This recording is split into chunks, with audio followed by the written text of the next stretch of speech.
Hi friends, எல்லோருக்கும் வணக்கம். எல்லோரும் நல்லா இருக்கீங்களா ஃப்ரெண்ட்ஸ்? இன்றைக்கி நாம் சங்கீஸ் கிச்சன் சேனலில் என்ன ரெசிபி பார்க்க போகிறோன்னா, வாழைப்பூ முட்டை பொரியல், ஒரு ஹெல்த்தியான ரெசிபி பார்க்க போகிறோம். அதுக்கு வாழைப்பூவை நாம் எடுத்து க்ளீன் பண்ணி எடுத்ததுக்கப்புறமா பூவோட சென்டரில் இருக்கிற நரம்பு எடுத்துகிட்டு பூ பீஸ் பீஸாக கட் பண்ணி எடுத்துக்கலாம். பூ பீஸ் பீஸாக கட் பண்ணி எடுத்துகிட்டு அந்த பீசஸ்லாம் ஒரு பாத்திரத்தில் போட்டு மஞ்சள் தூள் 2 ஸ்பூன் போட்டுக்கலாம். அடுத்தது கல்லுப்பு 1 ஸ்பூன் போட்டுக்கலாம். இப்போ இது கூடவே நாம் தண்ணி 1 டம்ளர் ஊற்றிக்கலாம்.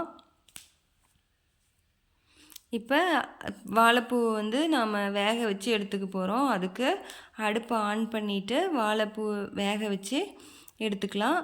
வாழைப்பூ நல்லா வேகிற வரைக்கும் நாம் தாளிக்கிறதுக்கு தேவையான வெங்காயம், சின்ன வெங்காயம் இதெல்லாம் கட் பண்ணி எடுத்து வச்சுக்கலாம். இப்போ வாழைப்பூ வெந்துருச்சு, எடுத்து வச்சுருக்கோம்.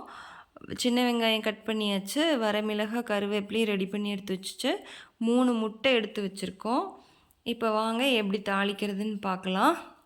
இப்போ அடுப்பில் சட்டி வச்சுட்டு எண்ணெய் ஊற்றிட்டு கடுகு போட்டிருக்கோம். கடுகு பொரிஞ்சதும் இப்போ சின்ன வெங்காயம், வரமிளகாய், கருவேப்பிலை போட்டுக்கலாம். இப்போ இதை நல்லா கிளறி விட்டுக்கலாம். ஏன்னா சின்ன வெங்காயம் பச்சை வாசனை போகிற வரைக்கும் நல்லா கிளறி எடுத்துக்கலாம்.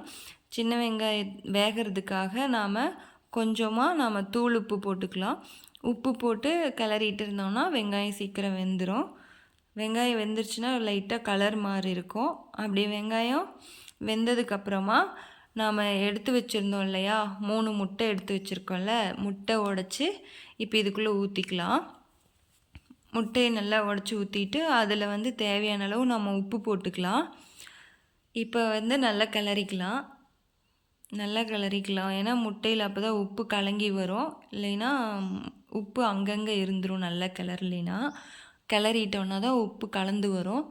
நல்லா கிளறிட்டு முட்டை வேகிற வரைக்கும் கொஞ்சம் நேரம் வெயிட் பண்ணலாம். நல்லா முட்டை வெந்துருச்சுன்னா இப்படி தனித்தனியாக பிரிஞ்சு சுருண்டு உருண்டு இருக்கும். இந்த மாதிரி இருக்கும்போது முட்டை வெந்துருச்சுன்னு நல்லாவே தெரியும்.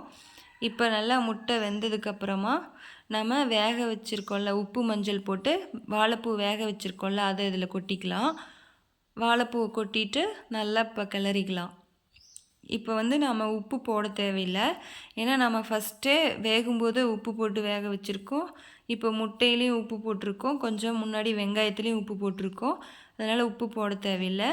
நல்லா வாழைப்பூவும் முட்டையும் கலங்குற அளவுக்கு கிளறிட்டோம்னா போதும். இப்போ வாழைப்பூ முட்டை பொரியல் ரெடி.